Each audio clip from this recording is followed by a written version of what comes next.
Well, I think a time I worked with a team to accomplish something was my sophomore year of college.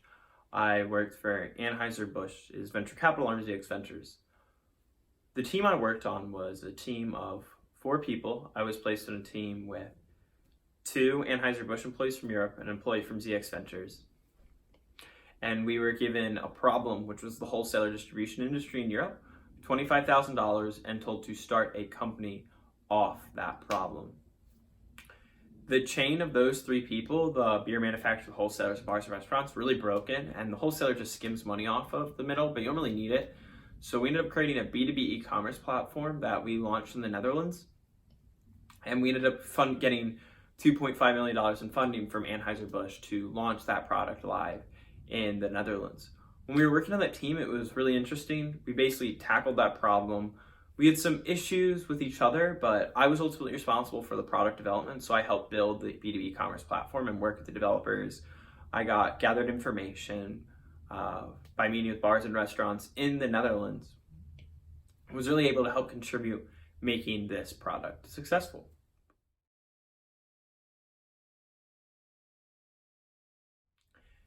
That was a version of what you don't want to do. That was the bad example.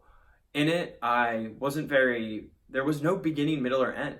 I basically went from the beginning to the end and then the middle. The flow of it didn't make sense. I wasn't that excited about it. And I included a lot of details that I didn't need to include. That's basically what you don't want to do. Also, I wasn't prepared. I had to think about it for a while. I was talking to myself. I didn't vocalize to my interviewer. That was essentially what you don't want to do when answering behavioral interview questions.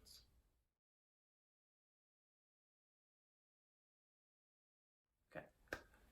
So a story I'd love to tell you about is the time that I worked in an accelerator and basically went from a problem to an idea and got funding from a Fortune 500 company. What ended up happening was the team I worked on was part of Anheuser-Busch's venture capital arms accelerator. So I was placed on a team with three other employees. We were given $25,000 and a problem in the wholesaler industry and told to start a company off that problem. And in the beginning of the summer, really just started with analyzing that problem and speaking to our target customer and our end users about, does that problem exist, confirming our assumptions. And we did this over the course of 11 weeks. My sole responsibility, a part of that team, was really working with the developers to design our platform. So what is going to be the user flow of our platform? What's it going to look like? What's the timeline in communicating with developers? The end solution that our product ended up coming up with was there was this B2B e-commerce platform that solved the communication issues between bars and restaurants and wholesalers in the industry, specifically in Europe. We did it in Europe because of legal restrictions in the United States.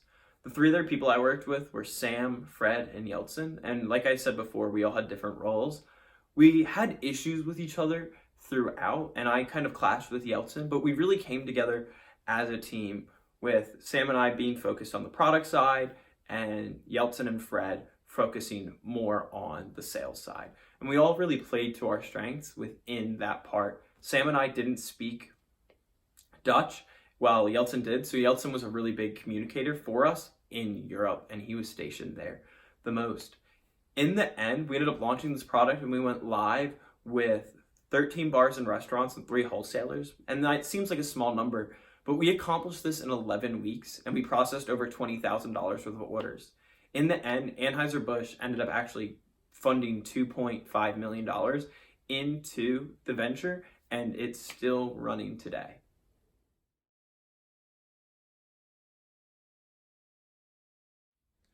So let's look at what I did well there. What I did was, that story obviously had a beginning, a middle, and an end. And I fumbled and I went back, but I did include names. I started out strong, kind of laying the scene, getting them interest, like, oh, a venture accelerator, a venture capital firm's accelerator, and a Fortune 500 company, like, oh, like, what did this kid do?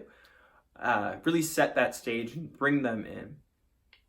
In the middle, I include what we did throughout those 11 weeks, what I was responsible for, the people I worked with. That was the characters, the middle. I didn't go too in-depth into our problem. I left that open-ended. I didn't think that was a core part of the story. That's something that I kind of didn't need to narrow down the details, because if the interviewer wants to know, he'll ask me. And then I wrap up with the conclusion. What was our team successfully do? and that was getting funding and launching the product. Also, one of the things I did is I kind of steered the interview in a way that was very subtle. A question that's very common is, what's a time you had issues working with the team? I intentionally include that I didn't really work well with Yeltsin, because that way my interviewer would follow up the question like, oh, like, what were the issues you had in your team? And I do that on purpose because I know I can give a strong answer to that question. And if I can get them to ask questions I know, have answers prepared for, then that just saves me getting asked questions that I'm not prepared for. So that is an example of a strong behavioral interview answer.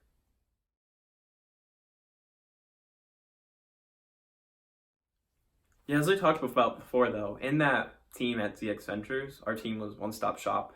I had some few issues with Yeltsin, and he really was an unpleasant person to me. And essentially the miscommunications and the things that we didn't get along about was, I think the best example that really captures it in the first 2 weeks was that Fred, Sam, and Yeltsin and I were brainstorming ideas, and Yeltsin was writing, and Fred and Sam would suggest an idea and Yeltsin write it down. I'd say something, Yeltsin would ignore me, wait for Fred to say something, and then write down Fred's idea. And he just was like blatantly disregarding my opinion and what I was saying. And this is kind of went on for the whole summer, and he just had this very disrespect for me and didn't value me, and it drove me insane. And I wasn't necessarily sure what was wrong. And I think one of the big factors was that it turned out that, and I didn't know this, that Fred, Sam, and Yeltsin asked me how much I was getting paid, and I told them, and they were employees based in Europe. And it just so happens that the interns for ZX Ventures got a larger housing stipend and were being paid more than the full-time employees that they brought over to Europe. And the full-time employees from Europe had to pay for their own housing while they were staying in New York. So I think that was a big part of it that really started that resentment. And what it ended up happening was I started to find out that Yeltsin didn't think I brought value to the team. And I finally, halfway through the summer, I was just like, I need to solve these problems. I sat down with Yeltsin and we talked about it. And I was just like, Yeltsin, like, this is what you're doing. And I just need to know why. And he ended up telling me a handful of things. And I didn't necessarily agree with those things, but it seemed that Yeltsin wanted to be in charge. He wanted to be the leader of the group. And I'm usually a driver. And after talking to him, I found out that there were certain things I needed to adjust on my end to make him happy. And I didn't necessarily agree with these adjustments. Like, I decided I was going to take a backward stance. I was going to ask a lot more leading questions.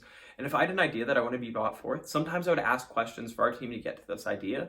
And it may kind of had hurt me and my natural personality, but it helped my team get towards the end goal. And when working with a team, I think it's really important that sometimes you need to take a step back and not make it about you, but make it about the team. And that's really what happened with Yeltsin. And for our team to be successful, I needed to resolve these problems with Yeltsin.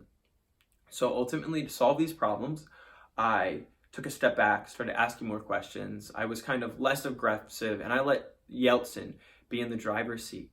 And by the end of the summer, we ended up getting along great, and Yeltsin complimented me all the time about the work I was putting forth. What I learned from that experience is that for a team to be successful, sometimes you need to adjust your personality and the way you work to get along with other people who don't change. And Yeltsin and I are still on good terms today.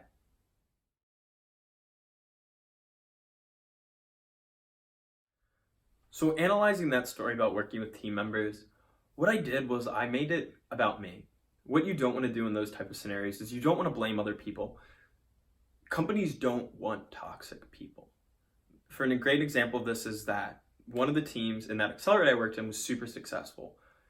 And the team, actually the product got funding, but no one on that team got a return offer. And the reason why is there were so many challenges with those people working together that they didn't know who the issue person was. So they just gave none of them return offers. And one of them, is one of the smartest kids I know, but because of the challenges other people brought forth and that he didn't help to resolve, he didn't get a return offer. So when stories like the one I just told, and when you don't work good with a team member, you want to make it more about you and how you adjusted to the situation. And that's what these behavioral questions are about. If I had talked that whole time about what realistically happened, which was Yeltsin was a horrible human being to me, and I would go home every day and call my family and be like, I'm miserable, Yeltsin's so mean to me. That's what legitimately happened.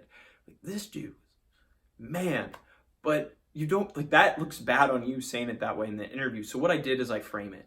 And I didn't lie in that story. What actually happened was Yeltsin was really mean to me, One day I told him, and I was like, dude, like, we need to resolve this. And what he told me just like didn't really make sense to me.